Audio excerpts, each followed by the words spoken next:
evening. Welcome to the Scotch Plains Family Board of Education regular public meeting for February 24th, 2022. Mr. Jones, will you please call the roll? Ms. Bauer? Here. Mrs. Boroff, Ms. Brody? Here. Mrs. Mitchell? Here. Ms. Sirianni? Here. Ms. Williams? Here. Ms. Winkler? Mr. Murray? Here. Dr. Kolkowski? Here. Thank you, Mr. Jones. Please join me in the salute to the flag. Ready? Begin. I pledge allegiance to the flag of the United States of America and to the republic for which it stands, one nation, under God, indivisible, with liberty and justice for all. Thank you.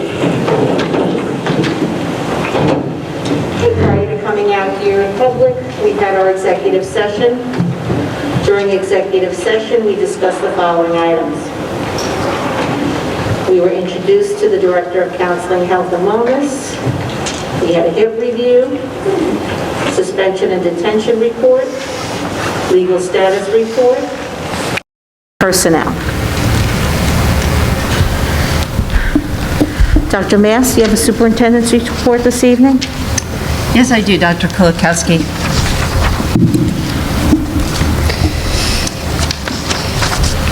Good evening, everyone. It's so nice to see people out there tonight.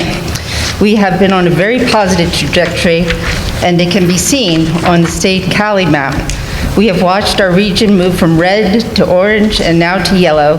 Fingers crossed that the map will be green next, as it was today in the northeast region of the state.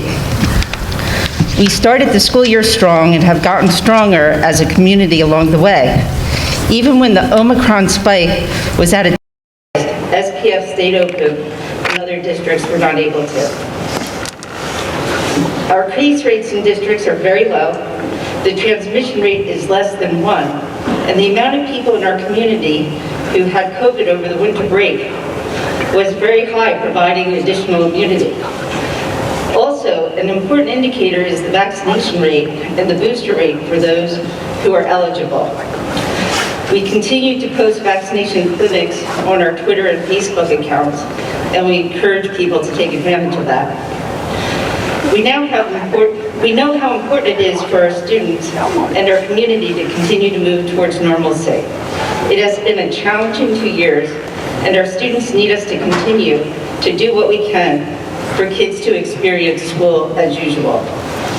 This is why, in accordance with the state guidance, Scotch Plains Family Schools will not require universal masking in schools starting on March 7th. I am encouraged that we will continue on this path to normalcy. I want to publicly thank Dr. David Levine and Dr. Sharon Filler for their medical consultancy. Also, there are documents on the website under Guidance for In-Person Education, and you'll find an article from CHOP, the Children's Hospital of Philadelphia, as well as a guide on how schools can continue to move back towards normal, providing that all of the conditions stay in the direction that we are going in, which is our hope and our expectation. Thank you, Dr. Mance. You're welcome. Business Administrator report, Mr. Jones. I'll defer my time tonight since we have the auditor's report. Okay, thank you. So the New Jersey Open Public Meeting Law was enacted to ensure the right of the public to have advance notice of and to attend meetings of public bodies at which any business affecting their interests is discussed or acted upon. In accordance with the provision of this act, the Scotch Plains Family Board of Education has caused notice of this meeting to be published by having the date, time, and place thereof posted at the Board of Education offices located at 512 Cedar Street, Scotch Plains, New Jersey. Such notice was also provided in written notice and forwarded to the Times, now known as the Union County Hawk, the Star-Ledger, the Township Clerk of Scotch Plains, and the Borough Clerk of Fanwood, in the revised annual notice of regularly scheduled meetings as adopted September 1st, 2021. At this time, we'll move on to the instructional updates. And as Mr. Jones just said, we're going to have an audit report by Ms. Kathy Mantell of Nisabachia and Company Incorporated. Kathy, if you please come to the podium.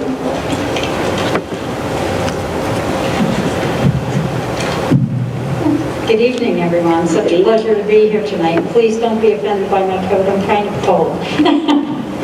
So the district did really well during fiscal year 2021, and as the superintendent indicated, second year of the COVID pandemic. So operations and finances have been difficult to manage over the last 2 years. But the district did end on a good note, and there was over $8 million in the capital reserve.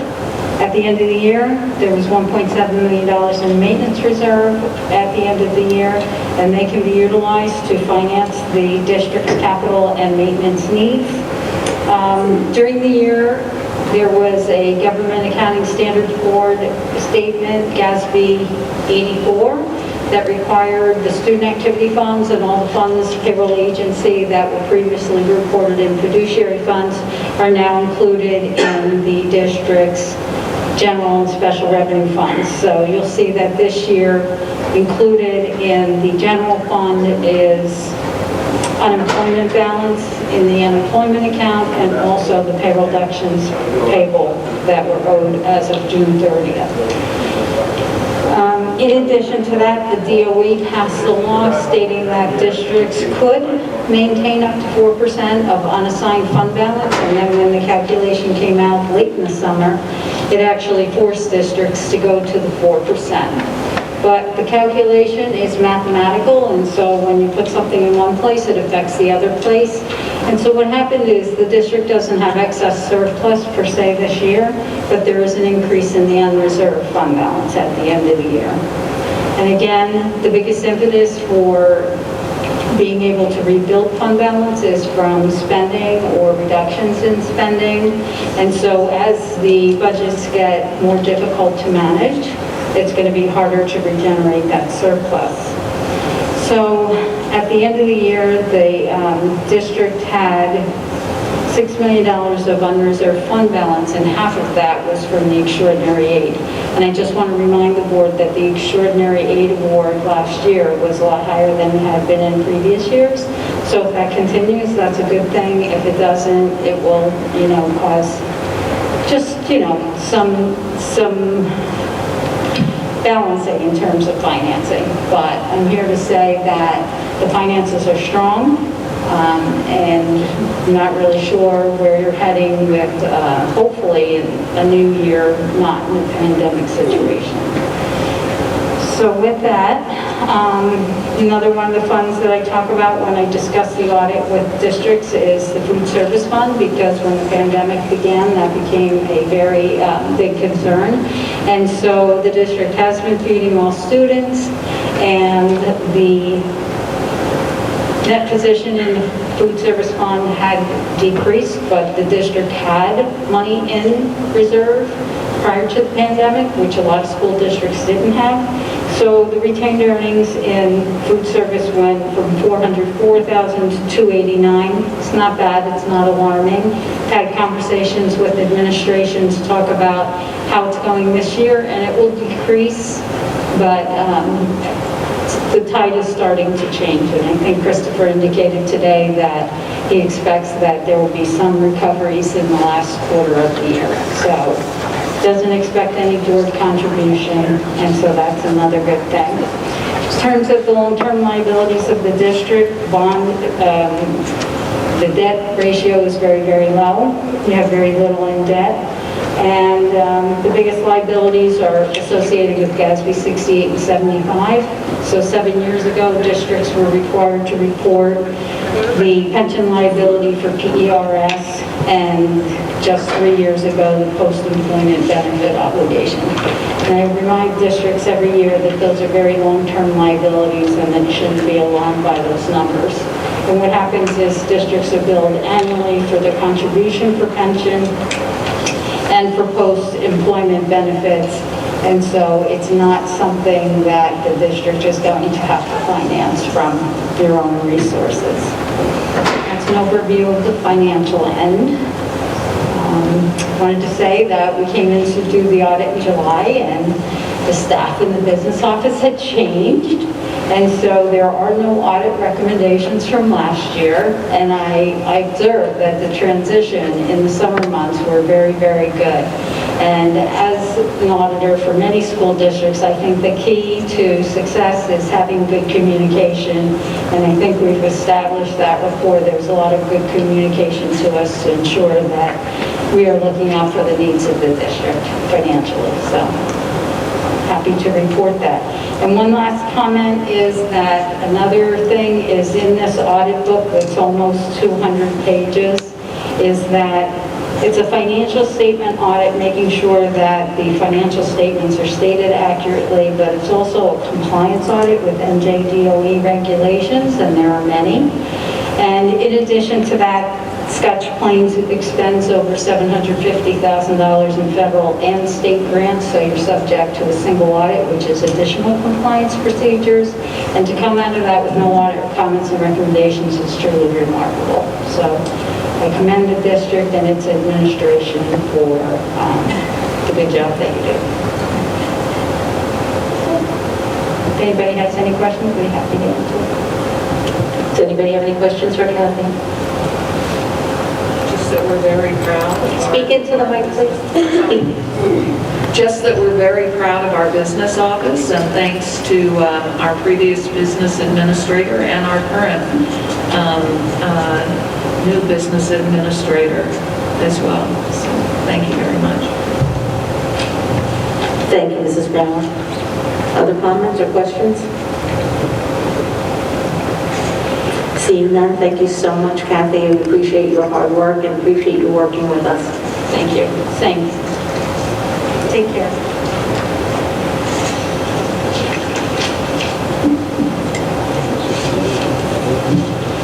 Okay, next on the instructional update, we have a strategic plan presentation. So at this time, the board members are going to go into the audience, and then we're going to make ready for that presentation. So again, thank you all for being here tonight. I would like to start by thanking our students, our Board of Education, our community, our parents, and our dedicated administration, teachers, and the entire staff for their excellent contributions to the 2022-2025 District Strategic Plan. Strong foundation, strong future. I now would like to ask everyone here tonight who participated in the strategic planning process to please stand up and be recognized. Let's give each other a round of applause. It is an example of how, when working together, we achieve more. In preparation for tonight, I requested a word art design that would give us a high-level view of the foundation that our strategic plan provides. If you're familiar with the word art, the numbers that appear largest are the words that appear the most. We can see in the SPF that our work is anchored in student first, wellness, inclusion, the arts, diversity, community partnerships, and equity. You can also see in your pamphlet that the strategic plan yielded 4 goals and 22 objectives. The goals are diversity, equity, and inclusion, educating the whole child, community partnerships and communication, facilities, and infrastructure. Annually, the administration team identifies specific activities and initiatives tied to each strategic plan goal that moves the vision forward with measurable and concrete outcomes. You can see an example here that under each goal and objective, there are actions we are taking. The BOE will be approving the strategic plan goals and objectives for this school year tonight. At a June Board of Education meeting, we will report our progress in implementing these initiatives. These goals will be available on the website under the Spiffy Spotlight, and you will also hear some specific actions that the district is taking in this presentation. So you can see that this is just the first goal and one objective and the work that we're doing this year. I am proud of our community efforts in creating this plan, and I am confident that it will guide the district to an even stronger future for our students. I would like now to introduce Ava Bolito, a junior at SBF High, who participated in the strategic planning. Welcome, Ava.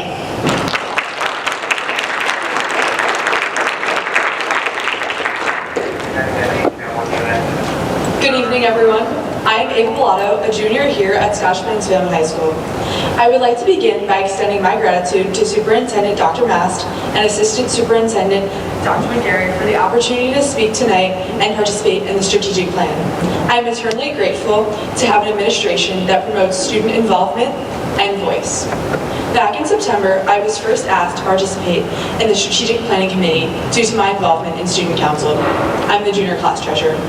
I have been in student council, which is a testament to student leadership and mock civil engagement since 5th grade, and my involvement in the extracurricular is most certainly one of the driving forces behind my ability to stand in front of you all tonight. I was curious to find out what strategic planning would entail, and I am now beyond pleased with my choice to attend the meetings. Parents, teachers, students, and administrators collaborating to discuss our opinions regarding the Scotch Plains Family School System. While I usually hear students' opinions, it was eye-opening to hear teacher perspectives. The teachers work incredibly hard, and the strategic planning meetings exemplified the great lengths they go to educate us. To conquer Objective 1 of diversity, equity, and inclusion, having more geographically diverse literature would give students more insight into other cultures. In terms of educating the whole child, while the high school has a multitude of co-curriculars, in my experience, the middle and elementary schools had fewer extracurricular activities. Expanding our after-school activities at a younger age will develop leadership skills and identify potential areas of interest. Creating community partnerships and navigating students to understand the resources at their disposal will only empower students to learn self-advocacy. In regards to facilities and infrastructure, Objective 2 is crucial to the development of students. Having a space for students where they are able to learn and express themselves is vital. At the high school, the Media Center is one of my favorite spaces and somewhere I always feel welcome. One of my friends finds comfort in the foods room where she's able to express herself through her dishes. Having these spaces where students can feel comfortable and at peace is important at all grade levels. Furthermore, the most authentic learning I have seen is students during project-based learning. Getting involved in what is happening in the world is crucial, and learning about the current community, whether global or local, empowers us students to become involved in our world. For example, in AP Environmental Science, we participate in citizen science projects, the Great Backyard Bird Count, or the forestry study regarding our school's carbon footprint. Knowing that my actions have an impact on the environment and being able to see how my lessons from class allow me to identify birds that chirp as I wait for the school bus in the morning is pretty invigorating. Today, in Global Perspectives, we discussed Russia's invasion of Ukraine, and while the sheer volume of information was overwhelming, having a teacher gather the facts gave me a foundation to then go and do more research of my own. A strong foundation is imperative for anything, especially a stronger future. Our future here at SBF is bright, making necessary changes to have our students become better global citizens with more choice, confidence, and empathy. With all the objectives from our strategic plan, along with our amazing faculty and administrators, I have the utmost faith that our students will succeed, academically, socially, and beyond.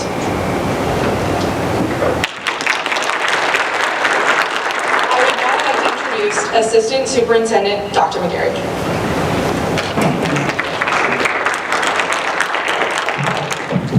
Can we get another round of applause for Ava?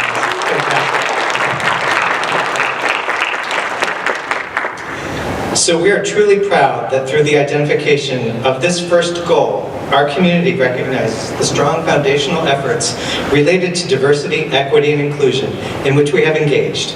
And we are so grateful for all those who contributed to helping us to focus on continuing to do this work and together create a stronger future for all learners and members of our community. Our work in the coming years will be guided by a strong statement of purpose and belief, crafted by a team of teachers from across the district who worked with our entire district staff in November in an effort to unpack its meaning. It reads as follows. We believe that all students have a right to learn in equitable and inclusive classrooms that foster a sense of belonging.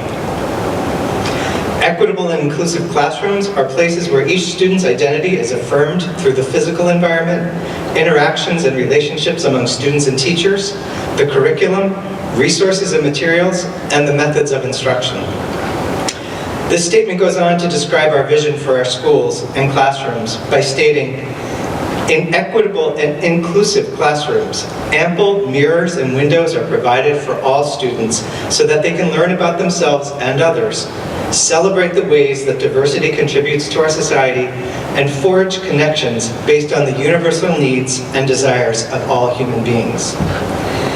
In recommitting ourselves to this work, our staff members recognize that while creating and fostering equitable and inclusive classrooms, social, cultural, and historical factors often influence the extent to which specific student identities have been made invisible, have been disparaged, or have been denied.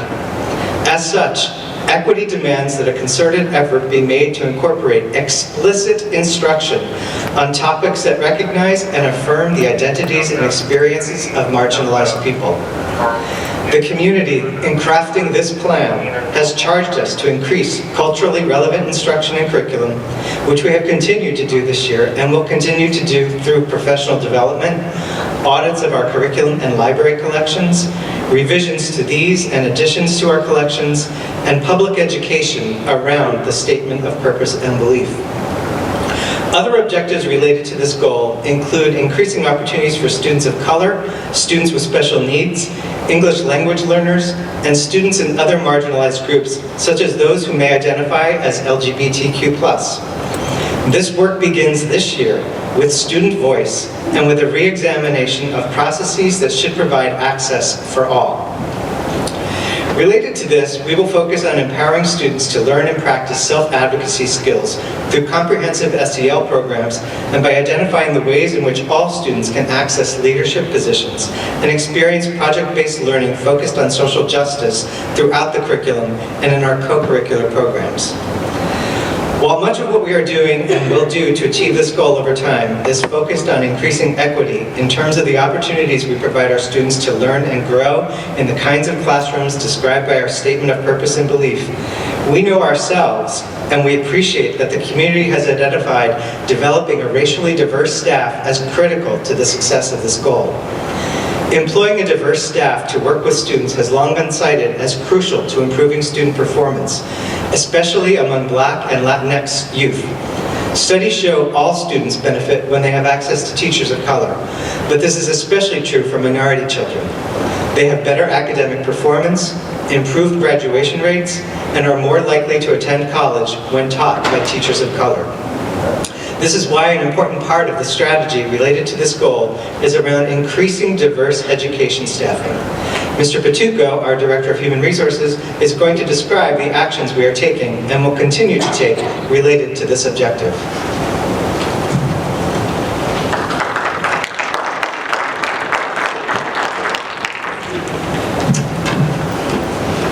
I'd like to start out with some background information on our staff.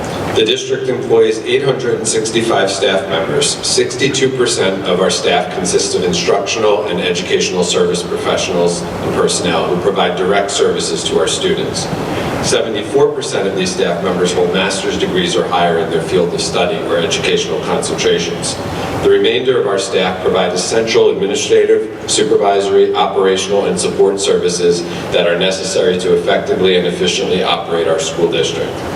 Diversifying our staff has always been a goal, but there has been a more focused effort over the past 2 years to increase the diversity of our staff. Last year, 2021, 31.5% of our new hires represented progress towards this goal. And as of September 2021, 26.6% of our new staff this year represented additional progress. The following activities and initiatives have been implemented as part of the strategic plan to help increase diversity in our staffing. This year, we are continuing our ongoing effort to recruit a diverse pool of candidates by attending education, diversity job fairs hosted by historically black colleges and universities, and job fairs at colleges with a diverse student body, if available. Some examples. Last month, we attended the New Jersey School Jobs Virtual Teacher Recruitment Fair, where 31% of the resume database were diverse candidates. Over the next 2 months, we will be participating in the following events. Kane University Job Fair, where 72% of the students are diverse. William Patterson University, 60% of the students are diverse. And the College of New Jersey Virtual Teacher Interviews, where 41% of the students are diverse. We'll be attending the Diversity in Education Virtual Teacher Recruitment Diversity Fair and New Jersey School Jobs Virtual Teacher Recruitment Fair, all over the next 2 months. We're advertising in diverse publications and on diverse websites, as well as social media. Some examples include quarterly ads in the National Minority Update, quarterly ads in the Equal Employment Opportunity and Education Journal, postings on diversityined.com job posting boards, Twitter blasts, and posting available positions on historically black college and universities job boards and publications. We're also going to encourage Scotch Plains Fanwood High School students to take the Tomorrow's Teachers track and course and help them through their college years with the hope of returning to SPF upon graduation. As we start to staff for the 22-23 school year, we plan to assess our hiring needs in March and begin the recruiting process as appropriate to have timely access to a diverse pool of candidates. Thank you.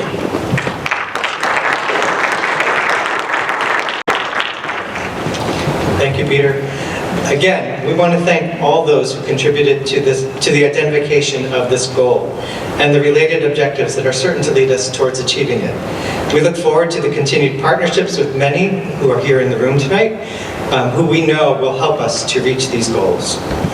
Our second goal is related to this first one. It's educating the whole child.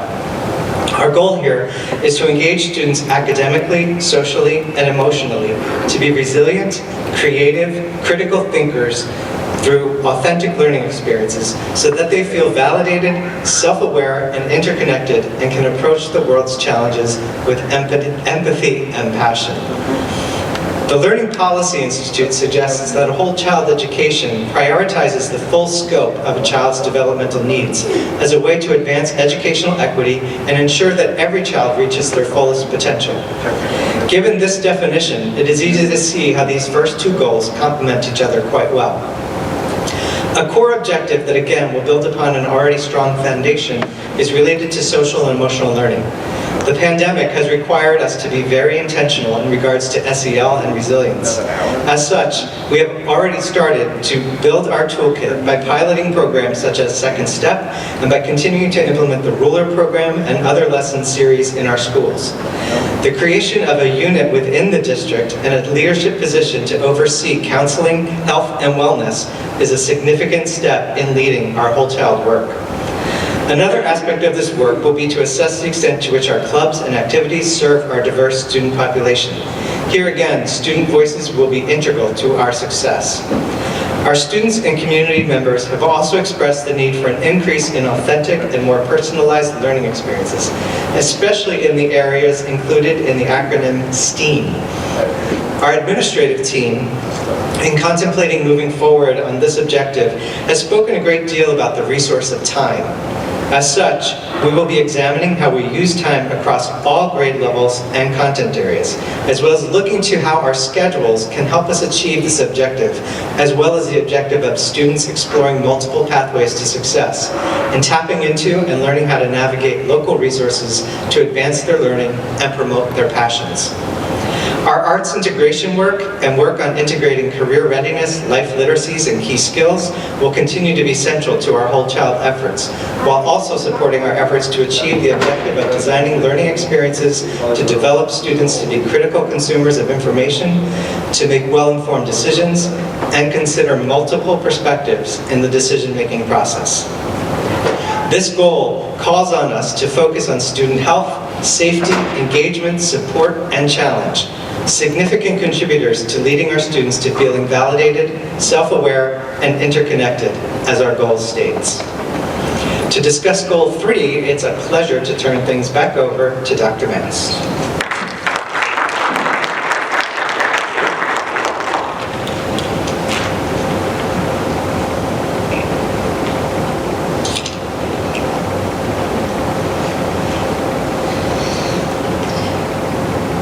So we all know the importance of communication and how it facilitates the exchange of knowledge and has the power to strengthen the vital link between home and school.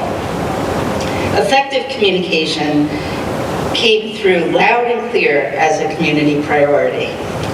The district will increase its efforts in reaching out to the community through social media, press releases, podcasts, and our website. Principals at each building will collaborate by sharing their best practices. We plan to survey the community this year to build a database of volunteers for career day, guest speakers, and committee work. We want to make sure that the parents know all district resources are available to them, including the supports for health and wellness. We will continue to review, update, and increase the ways that we reach out to you. I'd like now to ask Mr. Jones and Mrs. Cleary to come to the mic for goal number 4.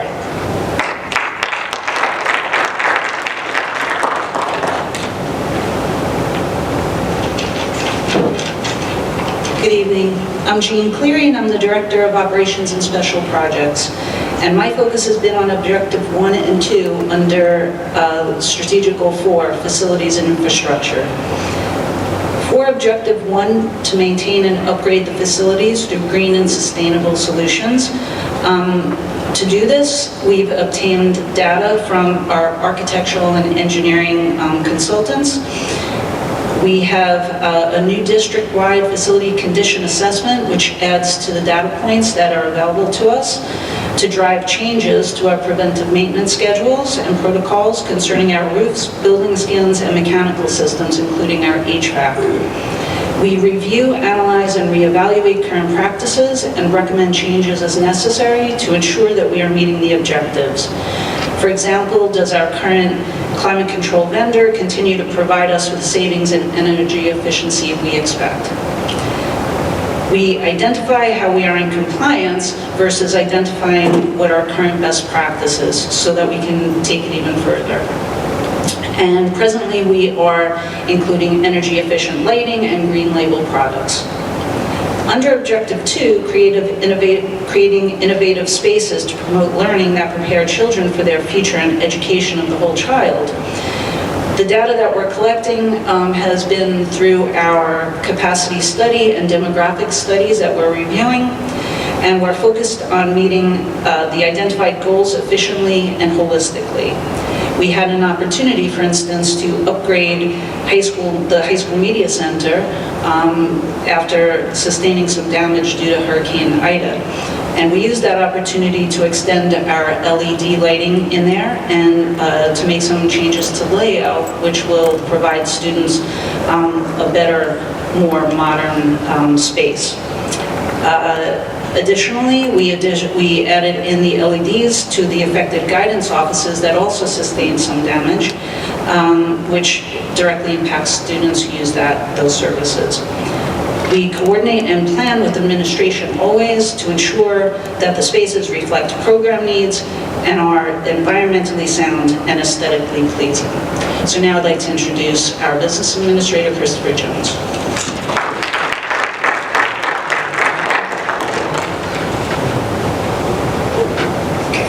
So I have Objective 3, which is transportation. As most of you are aware, transportation has been a major issue this year, so I spent a significant amount of time reviewing operations.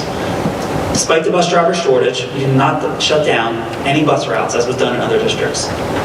In addition, I prepared a transportation report that was shared with the public. The report identified a number of issues that we addressed, including an upgrade of our routing software and maps, a rerouting certain bus routes to provide more consistency, and a new problem escalation process. Objective 4 is to prepare the possibility of mandated pre-K and expanded before-after care. We've created a draft plan that we're vetting internally, and we discussed it with the board in the future. The next person now I'd like to introduce recently gave her dissertation and achieved her doctorate. So I'm happy to introduce our Director of Special Services, Dr. Lisa Ramirez.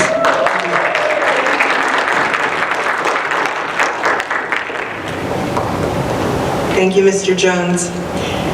As the district implements the strategic plan, the Department of Special Services, in all aspects of its implementation, work to meet the objectives of meeting and advocating for the individual needs of students with disabilities. Specifically in Goal 1, Diversity, Equity, and Inclusion, the Department of Special Services engages in all aspects of curriculum, instruction, training, professional development, and data analysis with the goal of meeting the individual needs of students from preschool to high school and transition for students ages 18 to 21. Staff continues to dedicate themselves in the inclusion of students with disabilities throughout the academic and co-curricular program with a focus on meeting their individual needs. In the area of Goal 2, Educating the Whole Child, the department staff collaborates with general education staff in providing social-emotional learning programs to all students with a focus on those who require higher levels of intervention and support via small group and individual programming. These supports are provided by our student assistance specialists, school psychologists, social workers, and contracted providers. The district also understands that students require specialized experiences catered to their individual needs. Therefore, a highlight of our instructional program is the integration and expansion of community-based instruction, life skills, and vocational skills in the curriculum in our middle school and high school special classes. Finally, as a district, we understand the importance of bringing people together. Therefore, an expanding area of focus for the department is the implementation of co-curricular activities that engage special education students with their general education peers. One initiative at the high school is through Club Inclusion, a co-curricular activity that brings our students together to learn about neurodiversity and celebrates our differences together. In the area of Goal 3, Community Partnerships and Engagement, the district partnership with the Special Education Advisory Group, CPAG, is robust and integral in providing the district with input on system-level challenges in special education and related services. This year, the focus has been on establishing school-based liaisons, eliciting parent input through an activity session and parent surveys, and providing parent workshops. Each school's liaison group has an email address where parents of students with special needs can connect with a CPAG liaison. Finally, in Goal 4, Facilities and Infrastructure, the Department of Special Services continues to collaborate with school-based and central office staff to ensure the individual needs of students with disabilities are considered in all programs, facilities, aspects, and all aspects in their action steps. At this time, I would like to introduce Dr. Jocelyn Dumaresque, our principal at Nettingham Middle School.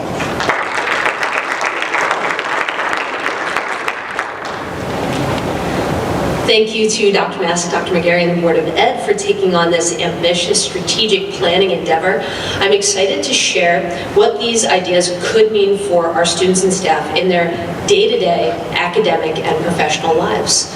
My good friend and colleague Scott Bortnick, the principal of Brunner, will often say, I have a wondering, when he asks a question that prompts us all to think deeply about something. Those wonderings often result in new ideas and innovations or solutions that help us become better than before. This is exactly what this strategic plan is helping us do. It's bringing the notion of wanderings to a whole new level. The Nettingham staff created their own wonderings about the strategic plan at last month's faculty meeting, asking what if and how can questions that will have a direct impact on the daily lives of students and staff. Here are just a few of what they were wondering. How can we expand our elective and club offerings to our students? How can we expose our students to more career options as well as diverse individuals who hold these positions? How can we create an authentic life skills classroom for a self-contained and LLD population who can interact and authentically practice those skills every day? And what if we simply had more space? Now, empowered by this strategic plan and the rich imagination of our staff district-wide, we can put these wonderings into action in these specific ways. We will revise our master schedule, expand our electives, and create new clubs that provide these authentic choices for students in STEM, social studies, language arts, and the arts. We will welcome diverse members of our community into our schools, not only for Career Day, but also to form real partnerships on an ongoing basis. And with more flexible physical spaces, we will create spaces that allow our self-contained students to practice life skills and also enable teams of our highly talented staff to meet, plan, and reflect more flexibly. With our wonderings in hand and the strategic map to guide us, we are eager to continue on this journey. Again, we're thankful to our district leadership and the Board of Ed for setting such an ambitious course to enhance the daily and academic professional experiences of everyone in Scotch Plains-Spfboe. Thank you. And now I very happily turn it back over to former Nettingham alum, Ava Bolito, who we're very proud of. Ava.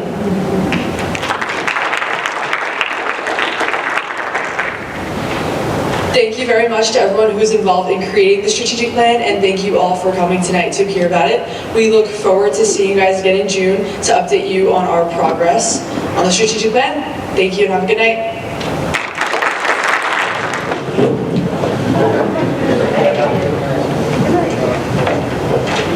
Thank you, everyone, for all your contributions and the presentation. Excellent.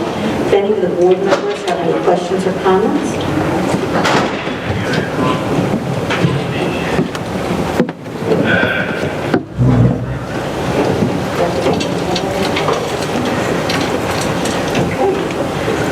Seeing that we have no questions or comments from our board members, that will bring us to our public comment section. So in accordance with the Scotch Plains-Spfboe Public School Bylaw 0164-0165, the meeting will be open for 15 minutes for public comments. Maximum 3 minutes per speaker. Speakers addressing the superintendent items, business functions, and other board business will be heard first. If time remains, speakers may address other matters. Speakers, please speak slowly and clearly and state your full name and the town in which you reside when you come up to the microphone. Please note, board members cannot respond regarding concerns of individual students or staff members, and such matters should be addressed with the superintendent's office. So at this time, if you would like to make a public comment, please come down to the microphone.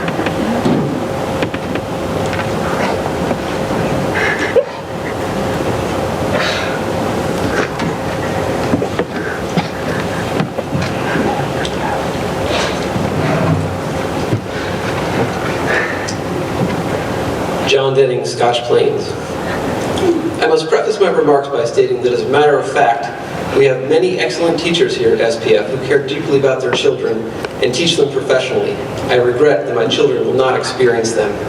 It has not been an easy thing to come here and speak to this board over the past year, not just because of my crippling fear of public speaking, but because the people before me hold our children in their trust for 6.5 hours a day. Only by having my children at home instruction have I felt comfortable speaking. There are parents who are concerned about what is going on in their schools, and they've asked individuals sitting before me if their children will be safe from retribution if they speak out. Their inquiry was met with silence. Every parent wants to know that their child will be safe and will do anything to keep their child safe, including remaining silent. That is why my wife and I have liberated our children from the SPF district. I no longer come to you as a parent of SPF students, but as a parent that has found SPF schools to be unsafe for my children and thus rendered unusable. The district has not protected my children from physical and emotional bullying. It has betrayed our explicit request to protect the confidentiality of our child as a matter of safety. It has enrolled our child in a program where written consent was required without obtaining that consent. It has not respected our religious beliefs, but seems to think that they can force our children to compromise their beliefs actively. It has not protected our children from activist political teachers who seem to think that our children are entrusted to them to become the next generation of the Democratic Party. We did not send our children to the school to undergo publicly funded conversion therapy away from our family beliefs. The final straw was the June 17th meeting last year, where Dr. Mass so proudly related a story about a man who, if true, objectively did something terrible. Rather than judge him on his obviously poor character, she proclaimed he was expressing his white Christian privilege. My wife and I were horrified that she believed this, and knew in our hearts at that moment that racial and religious profiling was coming down from the top in this district. We could not subject our children to an education under the care of Dr. Mast and his board, who through their action and inaction have consistently failed to protect our children. So now our children attend a religious school that does not share many of our beliefs, yet they are treated well and their differences are respected. Let that sit in for a moment. Unlike here, our children are safer at a place that has explicitly different beliefs because the differences are respected, rather than forcing conformity of belief. It is far more racially diverse than SPF, yet we are welcome. How is this? Because the focus is on our common humanity there, and that is where respect and value for others is derived. We aren't looking for people like ourselves, but rather a place of mutual respect. When we could not find that here at SPF, I offered to help you build it, and my offer was ignored. So now that my district has been rendered unusable, I will continue to act to restore it and make it a place that is safe for my children. And I will be a voice for those who feel silence is the only way to protect their children. As a parent who has raised and loved my own children, I understand the distress that these other parents are feeling, and I can do no less for them than to relentlessly expose injustice and advocate for change. Thank you. Thank you for your comments, Mr. Denning. I'm sorry you are not happy with the school system, and much luck to your children in their new school. Thank you. The next public comment, please come up to the microphone.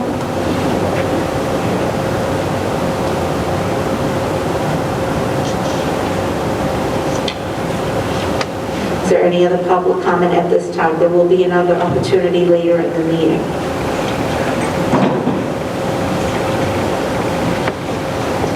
Good evening. Julio Gomez, Scotch Plains. I'm here tonight because it's my understanding that the school district has decided to follow the recommendation of the governor and eliminate the mask requirement for our district in March.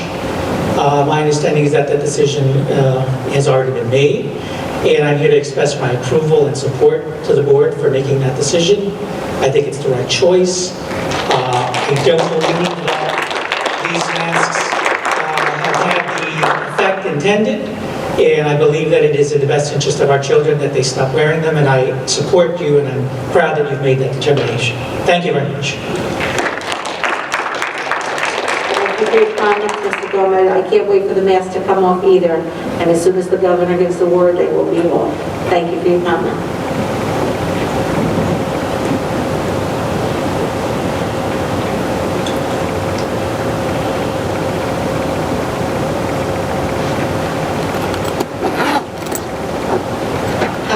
My name is Gina Berry, Fanwood.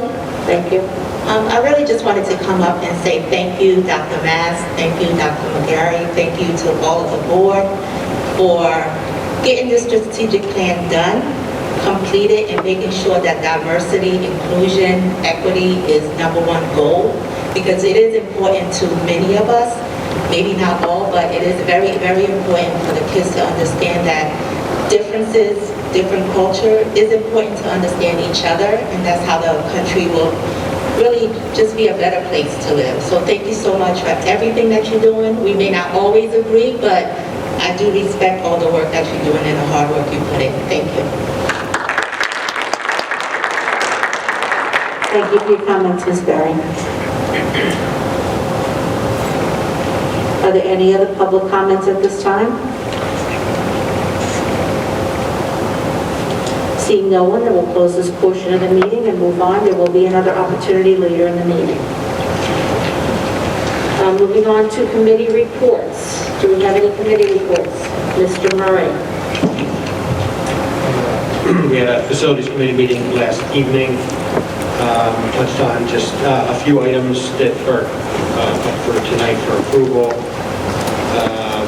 HVAC rooftop units at Evergreen, Bronner School 1, the high school. We are also looking for approval for disposal of some IT technologies, some Chromebooks and MacBooks, and also talked about approval for, and I don't know if it's on this agenda or the next, but fixing some theater lighting at both Terrell and Nettingham. Some of the other items we talked about were just results of the district air quality test from December, so that's out on the district website. I think the February report was just received, so that's being reviewed and will be posted shortly as well. Discussed the current state of the food program, the progress we've made in both the middle school and high school, and then the work that's going to be done to hopefully move that into the elementary schools as well. And then facility condition assessment through the Dude Solutions software is expected. We're just waiting on the draft report, and then we'll be able to share more broadly what actions are going to be taken for the overall facilities assessment of the district. And that concludes my report. Thank you, Mr. Murray. Any questions from Mr. Murray regarding his report? No, thank you.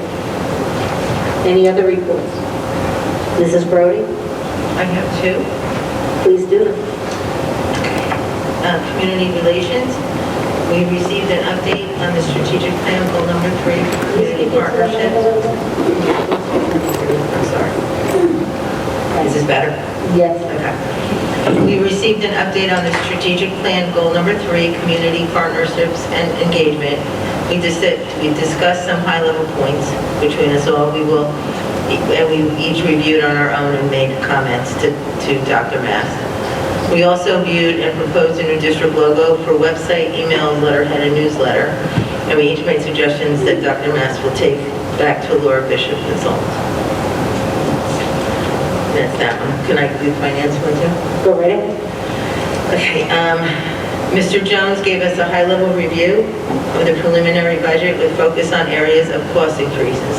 The most significant cost increase is in transportation.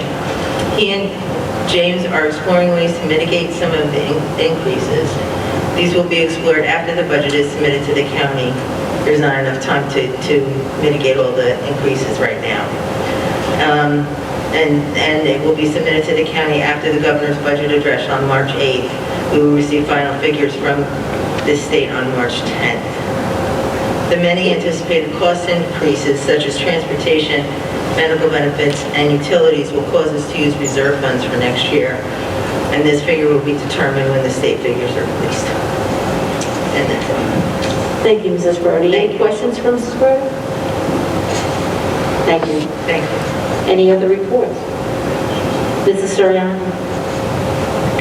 I feel like I always have the longest report. Being chair of the curriculum committee, I'll try to be brief, but one of the best parts of being on the curriculum committee is that we get to have students come quite often and get to hear about how our decisions regarding the curriculum really impacts our students by seeing their work. So we had that privilege at our last meeting at the beginning of February, where we heard from 2 9th grade science students, and we saw their projects, which involved science research on bird species that are on the brink of extinction. But the interesting part of their presentations were that they were married with artwork, which is part of our arts integration program. So we heard from science students from Mr. Ritter's 9th grade class, along with our arts integration specialist, Barbara Prestridge, And these two students presented both of their science research along with their adjoining artwork. So it was really fun to see that. And I believe now that this art is on display in the board office. So unfortunately, we're not there for our meeting, but hopefully we'll get to see more of that work. The other piece was that Ms. Prestridge presented an update on our collaboration with the Met Opera. For those people who don't know, we've had a long, so far 5-year collaboration with the Met Education Program. And through this program, students who up until this time have been at the middle school level have gotten to watch Met Opera through Met HD Live program. We've gone to local movie theaters, we've taken students to local movie theaters to be able to see opera, as well as to New York City to see opera. It's been studied by students in chorus and in world language classes, and during COVID, when this wasn't possible, the Met Education Program provided SPF with an on-demand license through which we had access to the repertoire to use in classrooms. So this has been a really beneficial collaboration. And something new that we're going to be doing is exposing our 4th graders to opera, which is really exciting in that the Met is granting us a one-time only license for large group viewing of the French version of the Cinderella opera, which is going to be 90 minutes and sung in English. So it's going to offer the opportunity for our 4th graders next year to be able to be exposed to opera. So Ms. Prestridge described how the district will turn one of the auditoriums into an opera house and then provide kind of cross-class or cross-curricular opportunities as part of it, such as in world language classes. Students will be able to understand how different cultures depict different stories, like Cinderella, and as well as PE classes. The students may even have the opportunity to work with a dance crew that works with the Met. So that's an exciting upcoming collaboration and opportunity. The committee also talked about Black History Month, which now I know it's almost over, but we met at the very beginning of the month. And our social studies supervisor, Noelle Baxter, described how guidance was provided for staff on how diversity and inclusion should look in our classrooms related to Black History Month programming. Teachers were given objectives in teaching about Black History Month, celebrating contributions to Black history, such as in read-alouds and morning meetings at the elementary level. And at the middle and high school levels, administrators have been engaging student groups like the Black Student Union who planned events during the course of this month. Okay. We also talked about, Ms. Baxter also talked about Laura Wooten's law, which is impacting middle school civics. It's a new law for the next school year, 2022-23, that 7th grade must include a half-year course about civics. In our district, civics is already part of the curriculum, but we're going to have to do a little bit of restructuring and reorganizing so the content is more easily identifiable as being this half-year mandated course. So therefore, 7th grade social studies next year might be split into 2 semester-long courses. So, and 2 more agenda items. We talked about 3rd grade science unit revision. Our science supervisor, Gita Faria, came and discussed how the district is looking for places in the curriculum to integrate ideas on climate change. And in looking at the curriculum, it made sense for the 3rd grade science curriculum because students already study the structures of life, motion, transfer of energy, water, and climate as part of that grade. So now they will study weather and climate change. Okay. And the last agenda item that the curriculum committee discussed was MAP testing winter analysis. And Dr. McGarry talked about how the fall,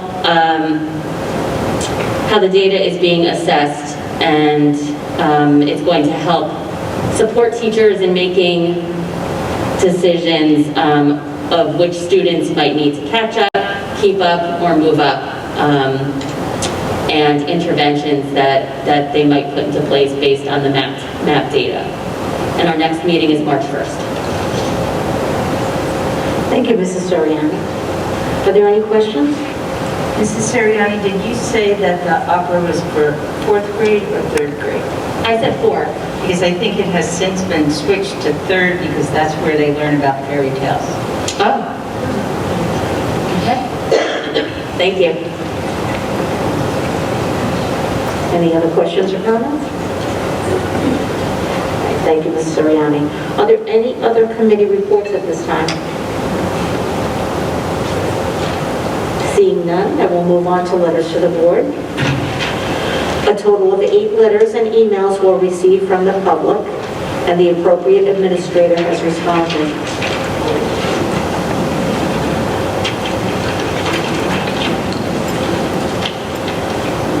Board motions are next. Curriculum report, Dr. Mast. So 1C is asking the board for approval for the out-of-district placement discussed in exec. For 2C, I'm asking for board approval on the HIP cases discussed on January 20th. For 3C, I'm asking for board approval on the field trips listed in the agenda. 4C, I'm asking for approval for the 22-23 10-month school calendar. For 5C, I'm asking for board approval making Tuesday, June 21st a single session day. That was just a clerical error. It's always a single session day at that time. And 6C, I'm asking that the board approves the strategic plan and goals and objectives that we discussed this evening and that I provided to you to review before this meeting. Thank you, Dr. Mast. We have a motion. Thank you, Mrs. Brody. Is there a second? Second. Thank you, Mrs. Williams. Any questions or discussions?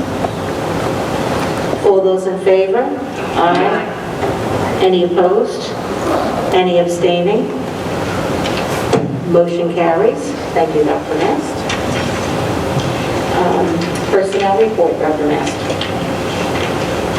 I asked the board to approve the personnel report that we discussed in exec this evening with one change. Number 12, federally funded. The word federally funded was left off on number 12. So with that one addition of federally funded added to number 12, do I have a motion? So moved. Soriani. Thank you, Mrs. Soriani. Is there a second? Thank you, Mr. Murray. Any further question or discussion? All those in favor? Aye. Oh, excuse me, roll call. Mr. Jones, would you please do the roll call? Soriani.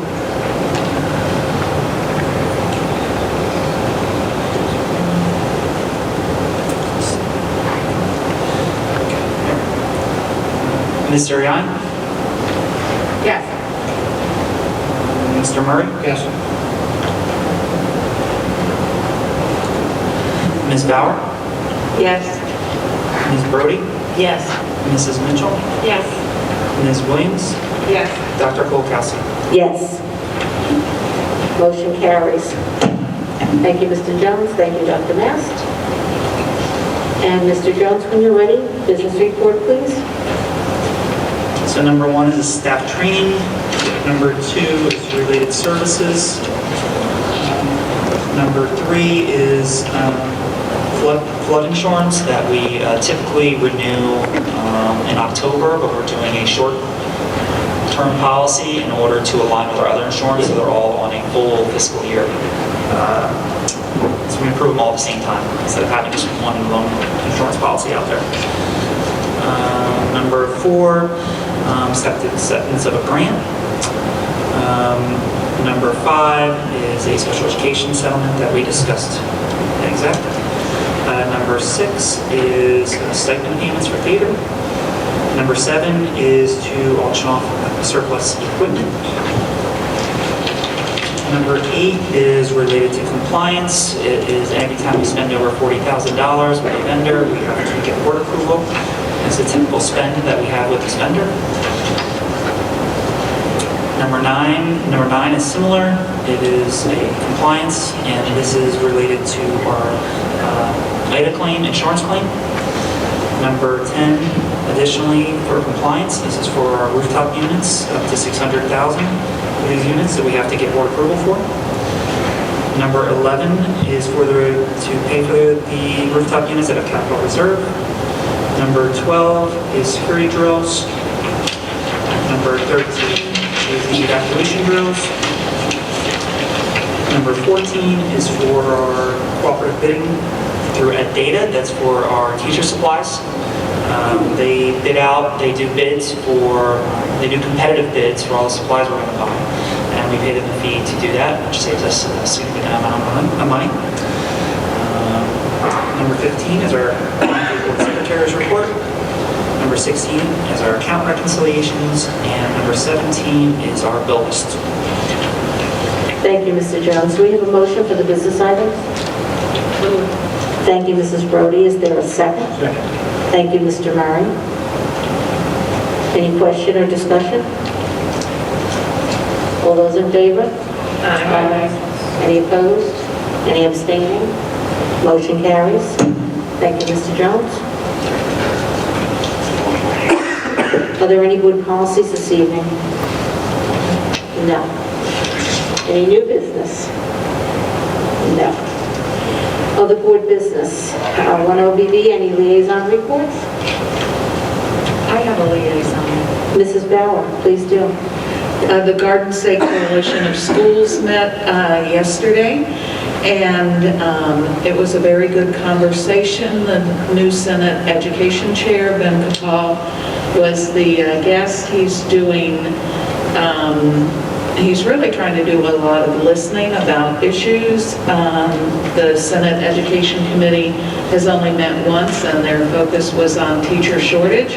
That was certainly one of the big items that superintendents and board members brought to the conversation, along with budget issues, the 2% cap. Because of inflation and the high transportation costs and other issues, a number of bills were discussed, and concerns were raised about some, like the one that is in the pike about FAFSA and not allowing students to receive a diploma if they haven't completed the FAFSA. So certainly Garden State's trying to influence those conversations about various bills. So it was a really good conversation. The March meeting is going to be focused on SEL, and the May meeting, which is always the annual meeting, it'll be the 30th anniversary meeting for Garden State. So looking forward to inviting back previous presidents and having an in-person meeting for the first time in a few years.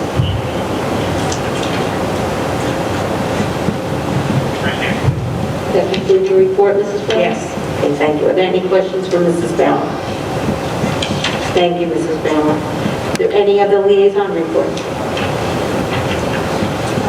Mrs. Soriani? Yeah, actually, the Committee on Truth, Racial Healing, and Transformation, I did meet on February 2nd.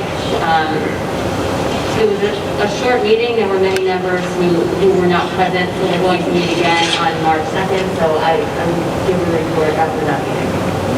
Okay, thank you, Mrs. Soriano. Any other liaison report? Seeing none, 2 OBB, request to attend workshops and workshop reports. I attended my Governance 4 training on February 16th on being reelected. Any other reports or trainings? Okay, 3 OBB. We have a resolution for the board to adopt the Youth Art Month resolution.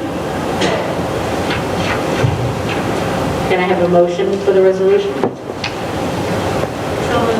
Thank you, Mrs. Soriani. Do I have a second? Thank you, Mrs. Brody. Any question or comment? Seeing none, all those in favor of the resolution, please say aye. Aye. Any opposed? Any abstaining? Motion carries.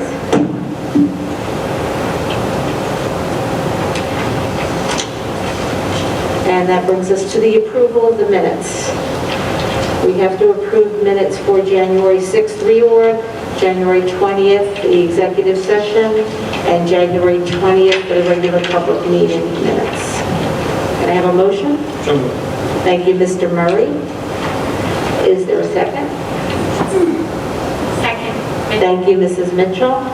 Any question or discussion?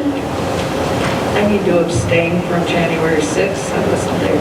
Mrs. Bauer is abstaining from January 6th minutes. I'm abstaining from January 20th. And Mrs. Williams is abstaining from January 20th, both the exec and the regular meeting. That being said, all those in favor? Aye. Any opposed? And we have the abstentions duly noted. Motion carries.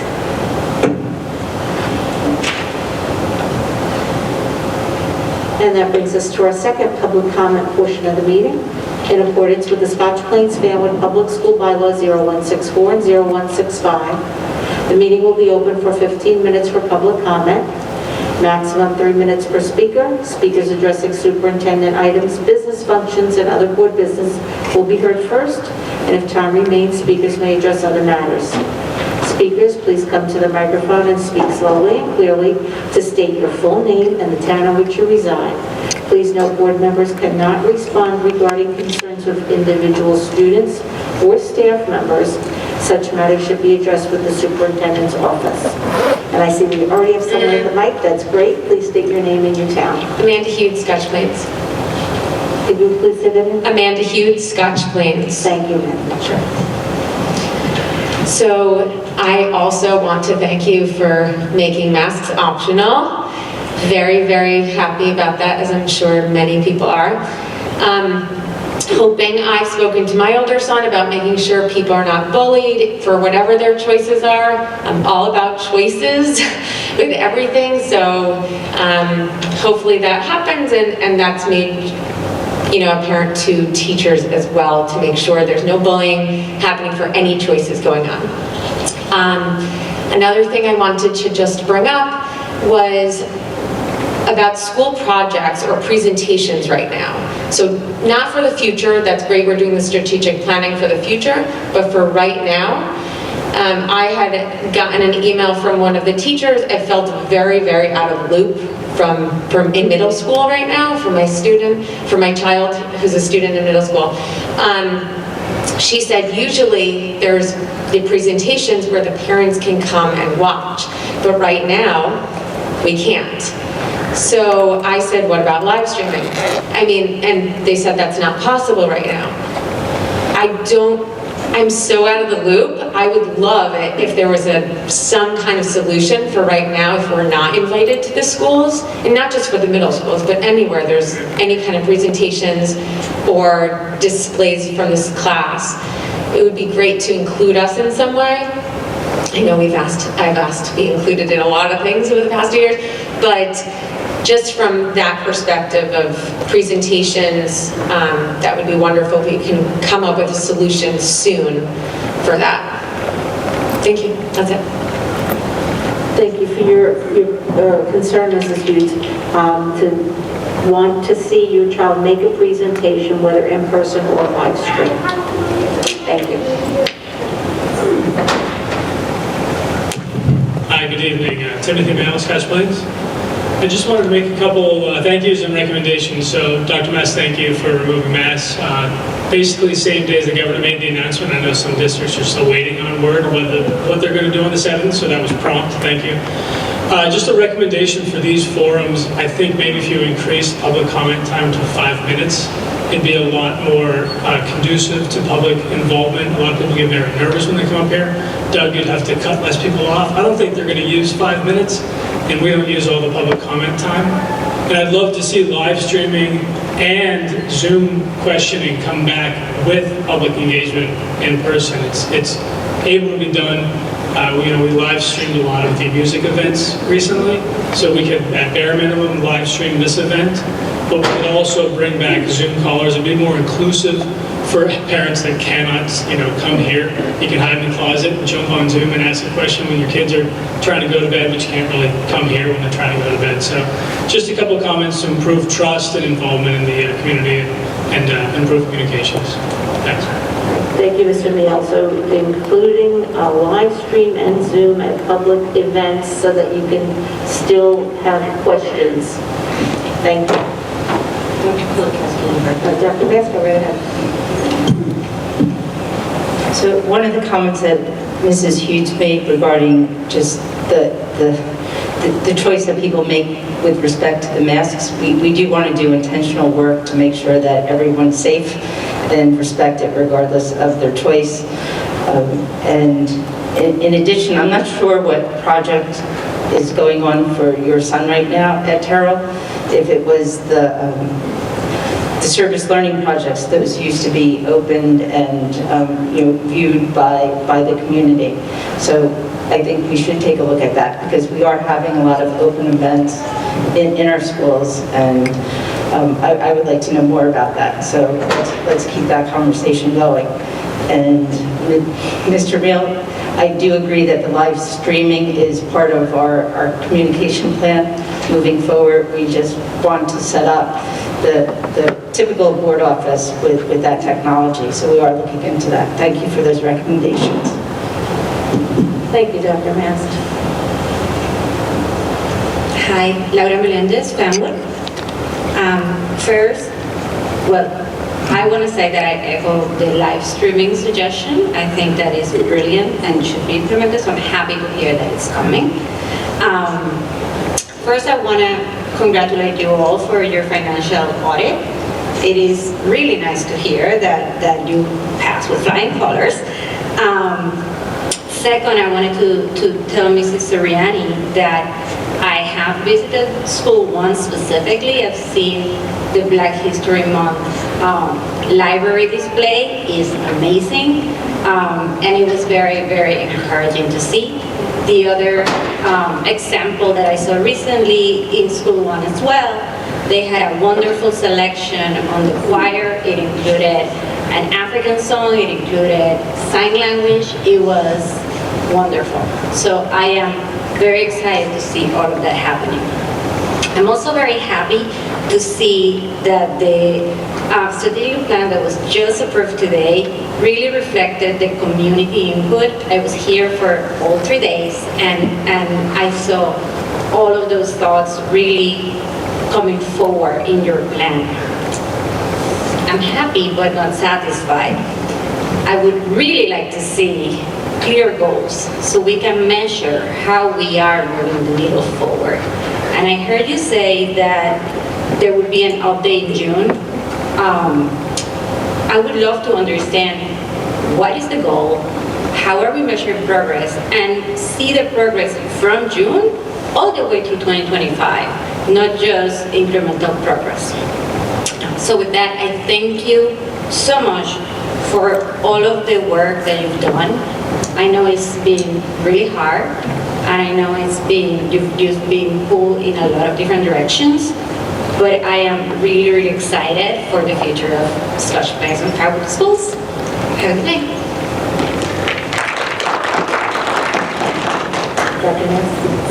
So just a brief response to that, there will be a document that's posted on the website tonight, now that it's been approved by the board, that gives more of the specifics of the initiatives and activities that are happening and what the deliverable will be in June.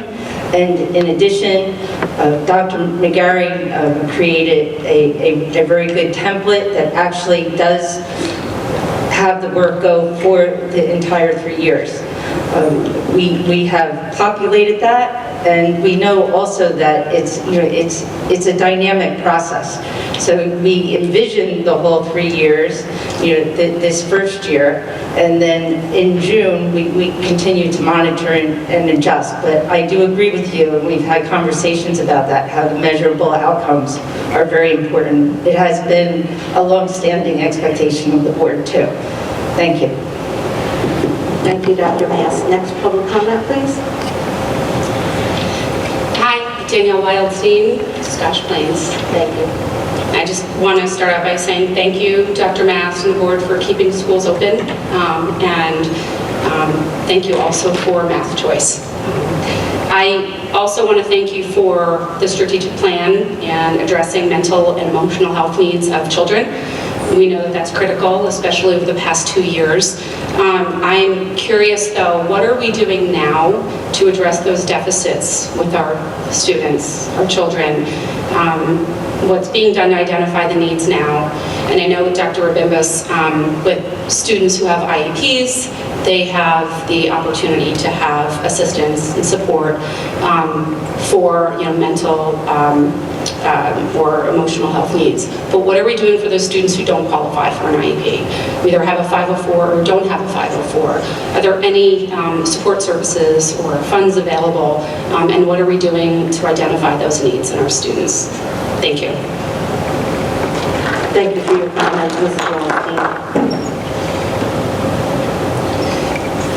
So, Mrs. Wildstein, you have brought up a focus of our work, recognizing that the disruption of school through the pandemic has raised concerns for our students and how we will support them.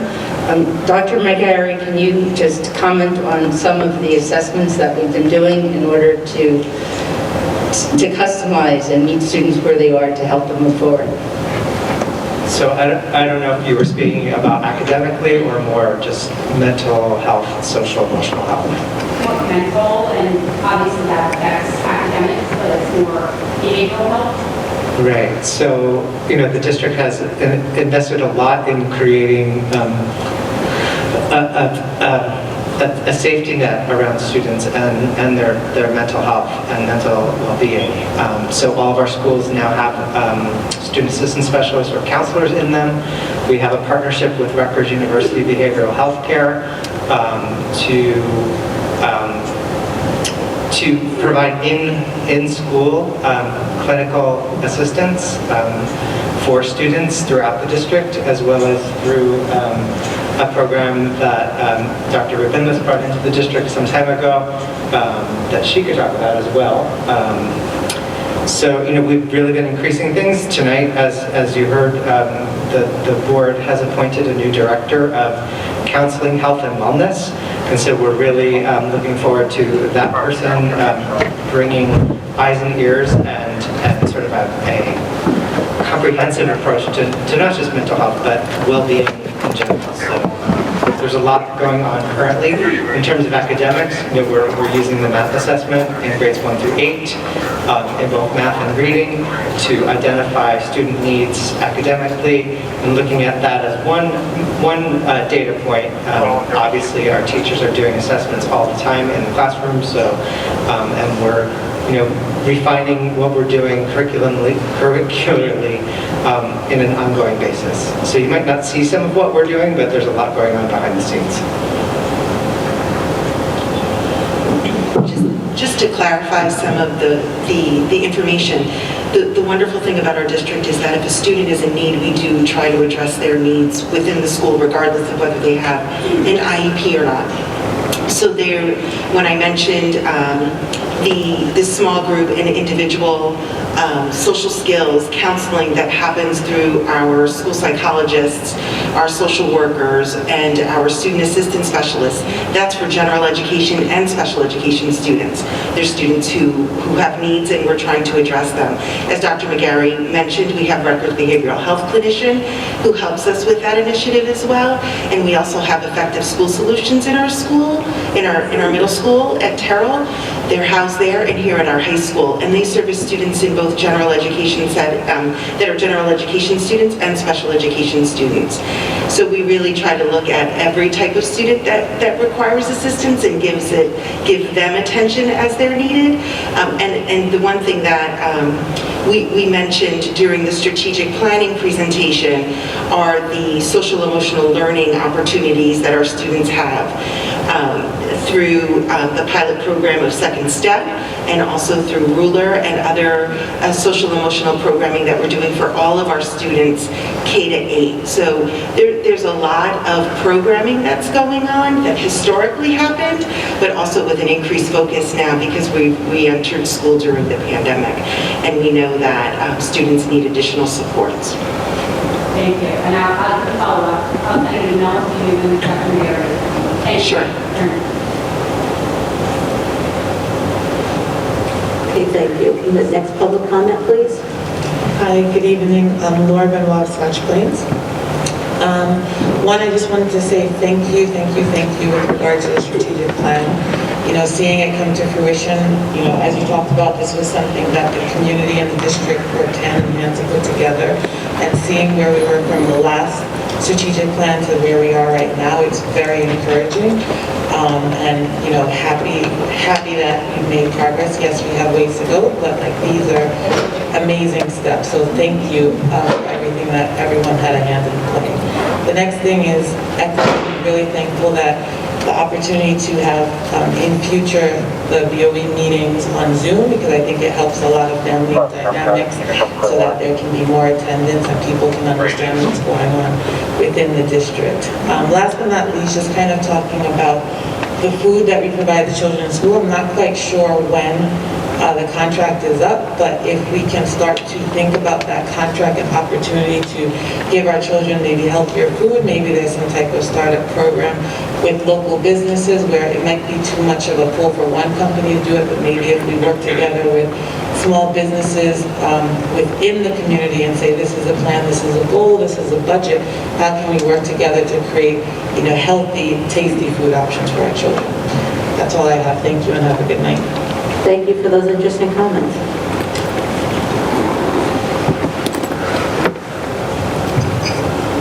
Is there any other person that would like to make a public comment at this time?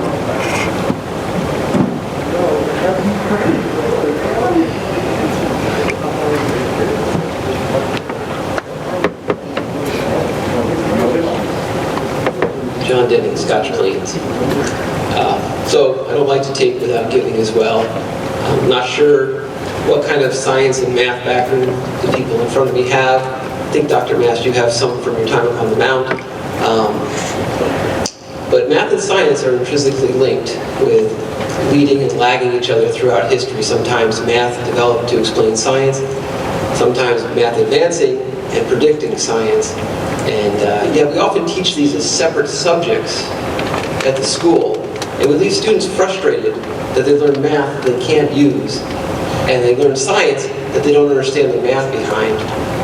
And I'd just like to know if this district would consider investigating some sort of fully integrated math and science and perhaps other subject curriculum so that we could teach these subjects better, because these are the skills that our kids need to compete in the world marketplace. And I deal with this, the global market, and our kids are going to get eaten alive if we don't prepare them for it. Thank you. Thank you for your comments, Mrs. Denning, about integrating science with math.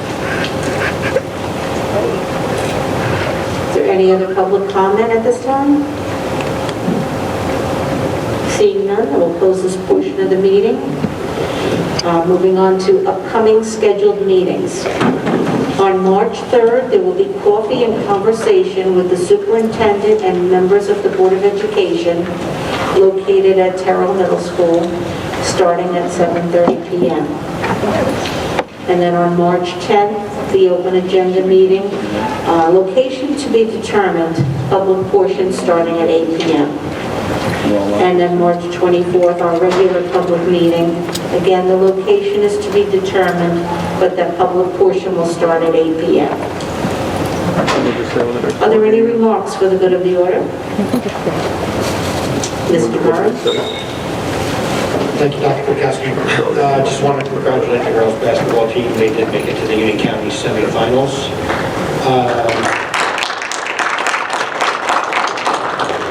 Matt Reynolds on the bowling team, 4th in the state of New Jersey.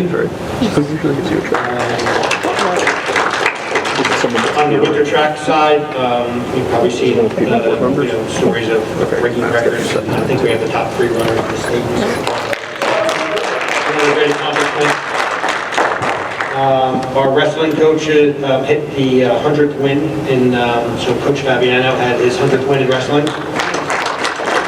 Congratulations to him, and just want to congratulate all the student athletes that have been accepting offers to play collegiate sports at the next level. And the last thing I just want to say is, this is probably the most we've had in attendance this year, at least, from board meetings. So we just want to, I want to thank everybody in the community, not only for attending, but feedback, both, constructive and positive throughout the entire pandemic. So obviously we've not all always agreed on the course of action, but I think we've been able to move forward. So as we enter this endemic phase of this, I'm just happy that we're in a more normal state. I think,